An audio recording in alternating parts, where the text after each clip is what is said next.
I used to believe that books belonged in one of two categories: fiction for entertainment, nonfiction for learning.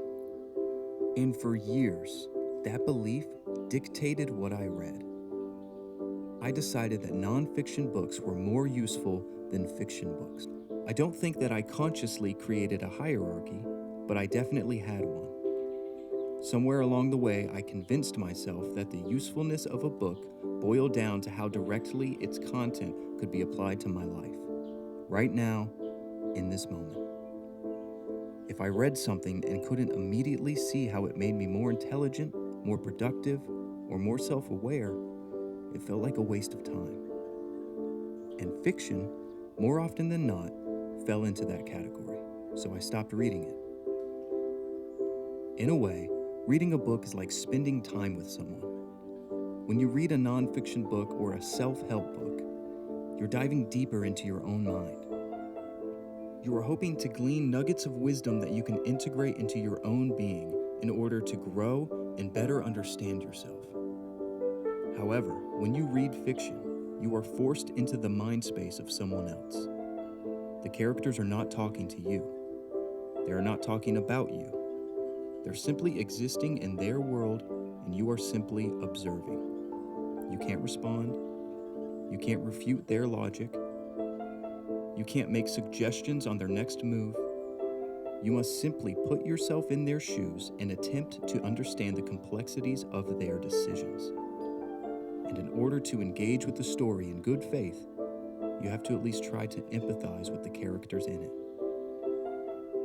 If you watched the video I made on hyperreality, you may be a bit confused. If the problem is that we've replaced real experiences with simulations of it, with images and representations that feel like the thing without being the thing, then what am I doing recommending more fiction? Isn't a novel just another simulation, another copy? I think the answer is no. Here's the distinction. The issue with hyperreality is that it's passive, often invisible. It washes over you. And perhaps most importantly, it presents itself as real.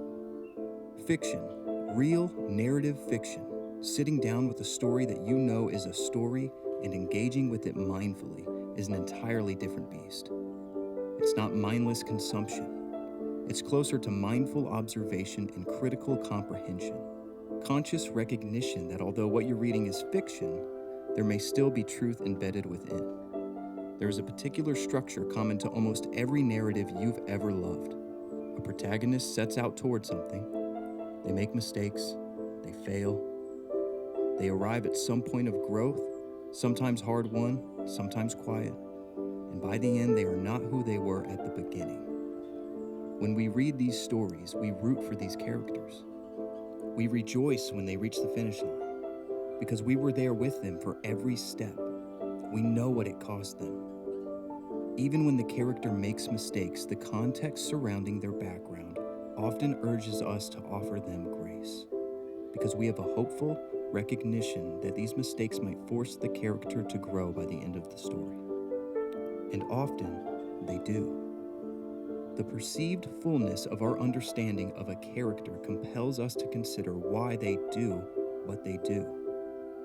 When we have access to the full concert of experiences and processes that drive a character to make the decisions that they do, we receive an uncanny ability to offer the character empathy throughout their journey.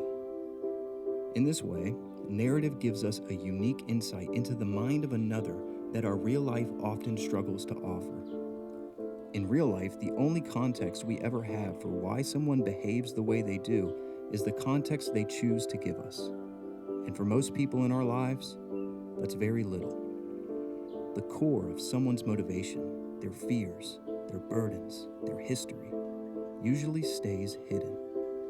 So we judge on incomplete information. We decide who someone is based on a single conversation, a bad moment, a choice we watched without understanding what led to it.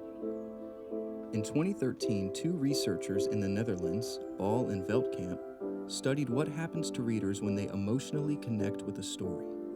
What they found was that this emotional connection produced a statistically significant increase in empathy, not just in the moment of reading, but sometimes long afterward. Every time you follow a character through a decision you didn't understand and then came to understand it, you were practicing something that had been largely lost to us in modern culture.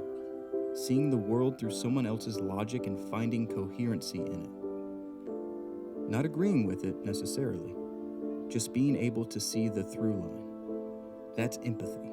And empathy, like most things worth having, is a skill. It can be built. George R.R. Martin once said, "A reader lives 1,000 lives before he dies. The man who never reads lives only one." I used to think that this was about adventure, about visiting places and times you couldn't otherwise reach. But I think it's really about something more intimate than that. Living 1,000 lives means inhabiting 1,000 different ways of being human. 1,000 different sets of fears and desires and ways of making sense of the world. And every time you do that honestly, you become slightly less certain that your own way is the only way. And in order to give others the respect they deserve, we need to sit in this posture regularly. The hierarchy I built, nonfiction above fiction, learning above story, was built on a narrow idea of what it means to grow. It assumed growth was always about me, about optimizing myself, about becoming more capable, more clear, more effective. But some of the most important growth a person can do isn't about themselves at all. It's about becoming someone who can actually see another person for who they are, who can hold someone's full complexity without flinching. It's about becoming someone who can offer, even to a stranger, something close to the same degree of grace we give our favorite characters.